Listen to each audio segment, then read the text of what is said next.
और यहाँ पर अगर आप अटेंड करना चाहिए इवेंट तो आपको एक फीस देनी होती है जिसका फीस होता है अप्रोक्सीमेटली। लेकिन एक और लॉन्च हुआ है जो कि सबसे मजेदार और सबसे मेन चीज है वो है, और इसी का सबसे ज्यादा हाइप बना हुआ है। और हाइप बने भी क्यों ना, क्योंकि स्टीव जॉब्स के जाने के बाद जो एप्पल ने सबसे बड़ा इनोवेशन सामने लाया है पिछले 10 से 12 सालों में। और इससे भी ज्यादा मजे की बात यह है कि इसमें 12 कैमरास, 5 सेंसर्स और 6 माइक्रोफोन्स लगे हुए हैं।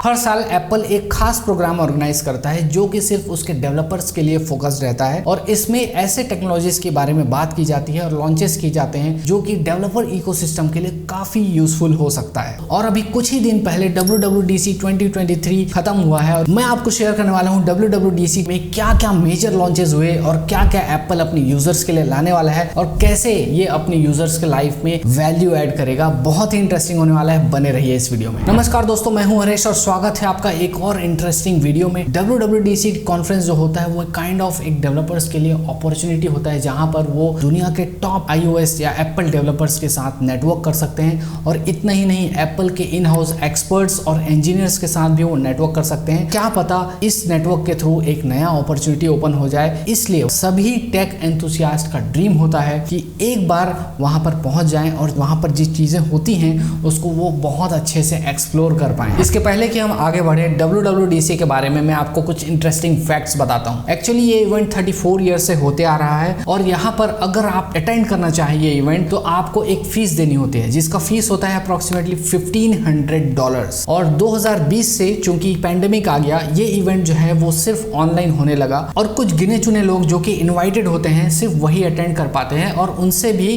कोई फीस नहीं ली जाती। इस बार जो इवेंट हुआ उसके लॉन्च के क्या क्या हाईलाइट्स हैं ये मैं आपको बता देता हूँ। एक मैकबुक एयर लॉन्च हुआ है जो 15 इंच का है। पहले सिर्फ 13 इंच में आता था, अब वो 15 इंच में भी अवेलेबल हो पाएगा बड़े साइज में। अपडेटेड मैक स्टूडियो आ गया है जो कि M2 Max चिप के साथ आपको अवेलेबल हो जाएगा। मैक प्रो लॉन्च हुआ है जो पहले इंटेल बेस्ड प्रोसेसर के साथ आता था। एप्पल सिलिकॉन का ये पहला अपग्रेड है जो कि अब आपको मिल जाएगा M2 Ultra के साथ। और उसके साथ ही साथ iOS 17 और iPadOS 17 भी लॉन्च हुआ है। tvOS 17 भी मिल जाएगा और watchOS 10 भी आपको मिल जाएगा। इसमें काफी सारे चेंजेस किए गए हैं और बहुत ही ये इंटरेस्टिंग और इंटरैक्टिव बन गया है। लेकिन एक और लॉन्च हुआ है जो कि सबसे मजेदार और सबसे मेन चीज है वो है Apple Vision Pro। और इसी का सबसे ज्यादा हाइप बना हुआ है। और हाइप बने भी क्यों ना, क्योंकि स्टीव जॉब्स के जाने के बाद जो एप्पल ने सबसे बड़ा इनोवेशन सामने लाया है पिछले 10 से 12 सालों में वो है Apple Vision Pro। Apple Vision Pro एक मिक्स्ड रियलिटी डिवाइस है जो कि AR और VR का इस्तेमाल करके फिजिकल और डिजिटल वर्ल्ड को सीमलेसली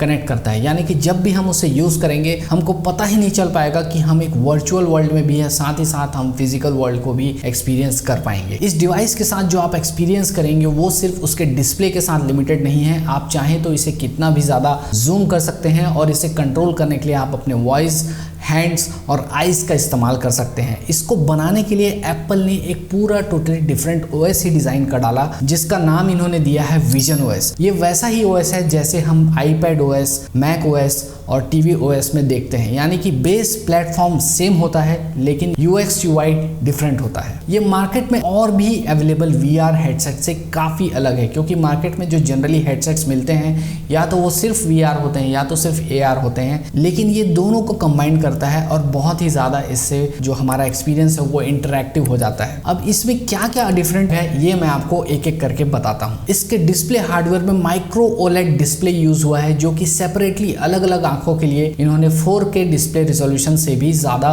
रिजोल्यूशन यूज किया है। इसमें M2 चिप लगा हुआ है जो कि अभी हम एप्पल के फ्लैगशिप प्रोडक्ट्स में देख सकते हैं। और इसके साथ ही साथ R1 चिप भी लगा हुआ है जो कि रियल टाइम रेंडर्स को प्रोसेस करके हमको दिखाएगा। अकेला M2 चिप ही इतना ज्यादा पावरफुल होता है, इसी से आप अंदाजा लगा सकते हैं कि ये जो डिवाइस है वो कितना ज्यादा पावरफुल हो सकता है R1 चिप को कंबाइन करने के साथ। ये कैपेबिलिटीज के बारे में तो हम सोच भी नहीं पाएंगे। और इससे भी ज्यादा मजे की बात यह है कि इसमें 12 कैमरास, 5 सेंसर्स और 6 माइक्रोफोन्स लगे हुए हैं जिसकी मदद से ये डिवाइस में जो भी कंटेंट हम देखेंगे वो एकदम रियल फील देगा। R1 प्रोसेसर से ये डिवाइस इतना ज्यादा फास्ट हमको प्रोजेक्ट करके देता है। 12 मिली सेकेंड्स में एक इमेज ये प्रोड्यूस करता है और जो कि हमारे पलक झपकने से 8 गुना ज्यादा तेज है। ओवरऑल ये डिवाइस इस तरह से डिजाइन किया गया है कि आपको ये समझ में ही ना आए कि आप एक वर्चुअल वर्ल्ड में हैं। जैसे कि इसमें स्पेटियल ऑडियो की मदद से, ऑडियो रे ट्रेसिंग टेक्नोलॉजी की मदद से ये आपको ऑडियो जो प्रोड्यूस करेगा वो इतना रियलिस्टिक होगा, ये आपके एनवायरनमेंट को ट्रेस कर लेगा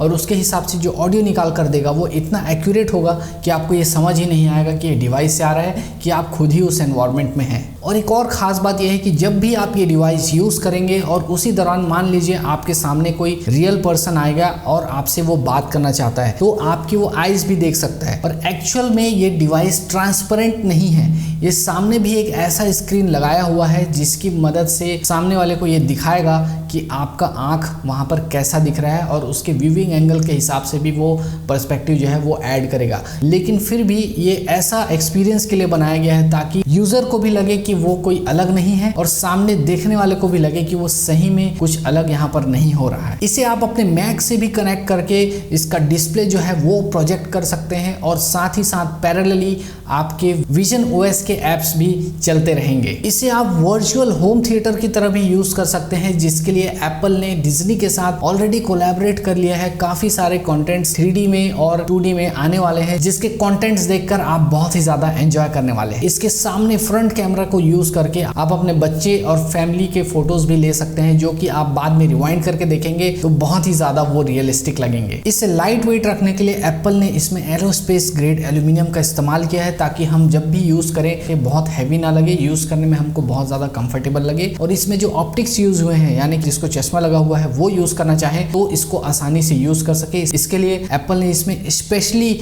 बहुत सारे ग्लासेस और ऑप्टिक्स डिजाइन किए हैं। तो अब बात यह आ जाती है कि इतने छोटे से डिवाइस में इतना सारा कुछ पैक कर दिया है तो इसकी प्राइसिंग क्या होगी।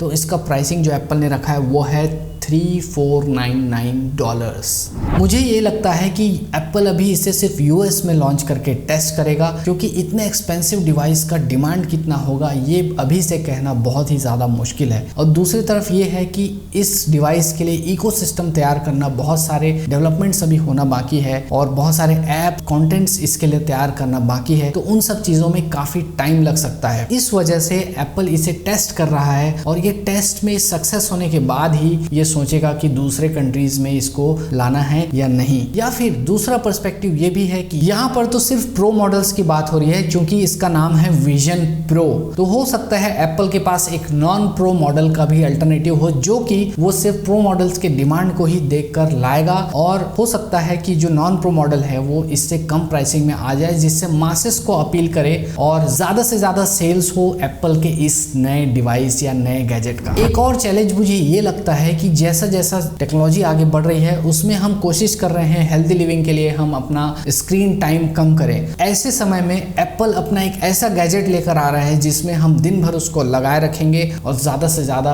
उस पर काम करना चाहेंगे और ये काफी एडिक्टिव हो सकता है। दूसरी बात ये कि ये डिवाइस कितना भी लाइट वेट बना दिया जाए, हमको अभी इस बात का आदत नहीं है कि हम अपने सिर में इतना बड़ा डिवाइस या अपने आंखों के जस्ट सामने इतना बड़ा स्क्रीन लेकर बहुत देर तक बैठ सके। तो मुझे तो समझ में नहीं आ रहा है कि ये कैसे हो पाएगा, लेकिन ये समय ही बताएगा कि इसका क्या हो सकता है। तो बस आज के लिए इतना ही। ये वीडियो कैसा लगा हमें कमेंट करके जरूर बताएं। इस चैनल को आपने सब्सक्राइब नहीं किया है तो सब्सक्राइब करके बेल आइकन दबाना ना भूलें, क्योंकि हम ऐसे ही वीडियोस लेकर आपके लिए आते रहते हैं। फिर मिलेंगे एक नए वीडियो में धमाकेदार टॉपिक के साथ, तब तक के लिए धन्यवाद।